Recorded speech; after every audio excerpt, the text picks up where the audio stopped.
Hey growers, we're back in the garden, and today we're doing all things peas, from shelling to sweet to snap and snow.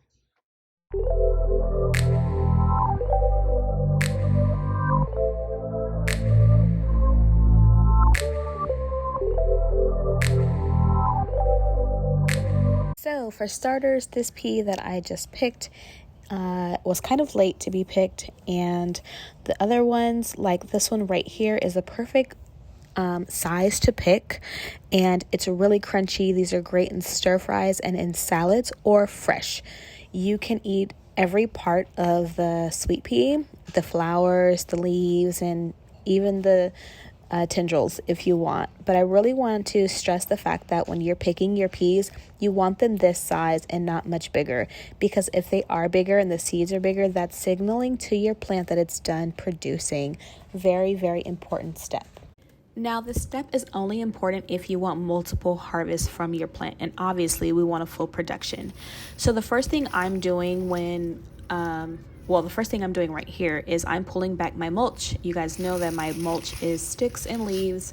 I'm just pulling that back because since this is my first time using milk crates, I need to assess the soil to make sure it is locking in the moisture inside, to make sure all my microbial and fungal activity is where it should be, and mainly that the moisture is I'm retaining the moisture. So I'm just going to clump it together and see how that is.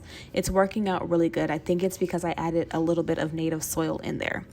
Now, what I'm using to top dress and to fill up my beds is Worm Gold Plus worm castings, which also has kelp and rock dust, which is really, really important. I'm using cocoa coir because that is the most sustainable to me here in California. Some perlite, as well as aged chicken manure and native soil. To add on top of that, I am using Espoma's slow release fertilizer. I love the brand and what they stand for, and ever since I started gardening a couple years ago, I've been using it, and there's no turning back for me. So in regards to the depth and the placement of your trellis and peas, you want to make sure that you have a minimum of 10 inches to, I say 20, even 20 inches in depth, because they have a really long root system, and that is really important in order for them to go down to the bottom of your container if you're container gardening and still have an abundance of nutrients. They are heavy feeders, and so I highly suggest you use a compost or something like that for your peas. It's very important.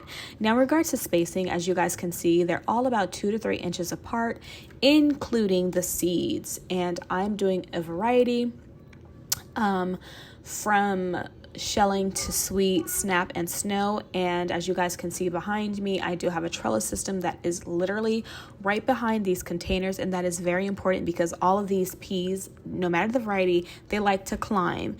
And so I made sure that my trellis system behind here is 4 feet high, because these sweet peas are going to get so tall, and I want them to smell up the whole community garden if possible.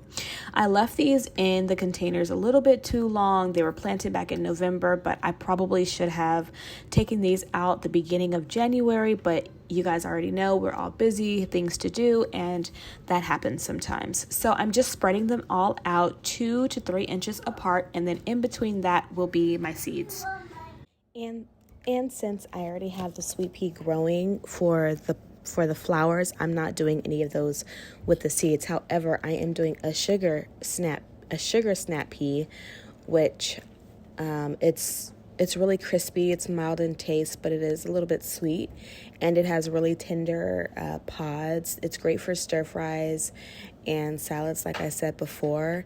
You want to make sure that sometimes these seeds need to be inoculated, so you may need to put them in water overnight, or maybe for like 24 hours, because sometimes the germination rate is kind of low with the bean sprouts. So that may be a great tip for you guys.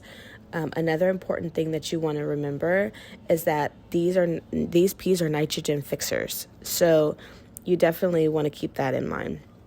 So the thing that you plant when you replace these peas will be something that like to soak up nitrogen, like For me, when I take these out, I'll be planting my cucumbers, my tomatoes, things like that, things that thrive on the nitrogen. You want to make sure that you're doing these early spring or late fall because they don't like the heat. They will die as soon as the temperature's well over like 75, 80 degrees, and they will burn. So make sure you get these in ground. The sooner the better. If not, then wait for a later harvest later in the year. Start them indoors in spring. In fall, and you'll be good to go. You want to make sure that you're harvesting them about 3 weeks after they flower, because if they're too mature, like I told you before, they'll be kind of tough, and they'll also signal to your plant to stop producing. And that's really what you really don't want, that if you want to have multiple harvests on your peas. So make sure you're adamant about picking them when necessary. I hope you guys enjoyed this video. I hope you learned something today, and if so, like, comment, and subscribe. Mama Green Thumb signing out.